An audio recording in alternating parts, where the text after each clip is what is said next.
हमारे गांव में आजकल कचरे की समस्या बहुत ज़्यादा हो चुकी है। कचरे से हम बचना चाहिए। कचरे हमें कभी नहीं फैलाना चाहिए। कचरे को हमें एक जगह पर रखना चाहिए, जिससे हमें स्वास्थ्य संबंधित बीमारियां होती हैं। कचरे से पर्यावरण से बहुत प्रदूषित हो रहा है कचरे से। और हमें जैविक खाद का प्रयोग करना चाहिए और रिसाइकिल को पुनः प्रयोग करना चाहिए। कम उपयोग से हम अपने कचरे को एक जगह पर रख सकते हैं। गांव में पूरे कचरे की समस्या बहुत ज़्यादा हो चुकी है। हमें गांव में देखना चाहिए कि कचरे सही जगह रखे हैं कि नहीं।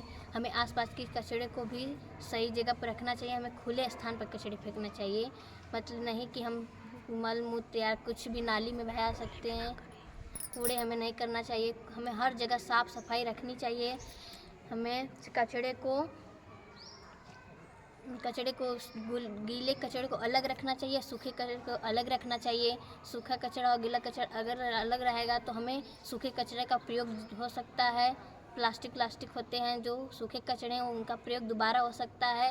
इसे रिसाइकिल से प्रयोग करना चाहिए। इसे ठीक कचरे को हम पूरे भारत में कचरे बहुत ज़्यादा हो चुके हैं, जिससे स्वास्थ्य संबंधी बीमारियां भी हो सकती हैं। समस्या ये है कि हमें खुले स्थान पर कचरा नहीं फेंकना चाहिए और मल मूत्र नालियों में या नहीं बहना चाहिए। कचरे जलाने से मिट्टी हवा दोनों प्रदूषित हो रही है।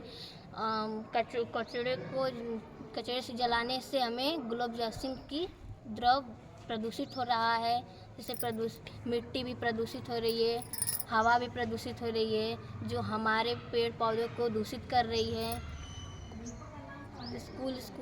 हमें स्कूल में भी सफाई रखनी चाहिए। हम पढ़ते लिखते हैं तो हमें साफ़ सफाई से रहने चाहिए।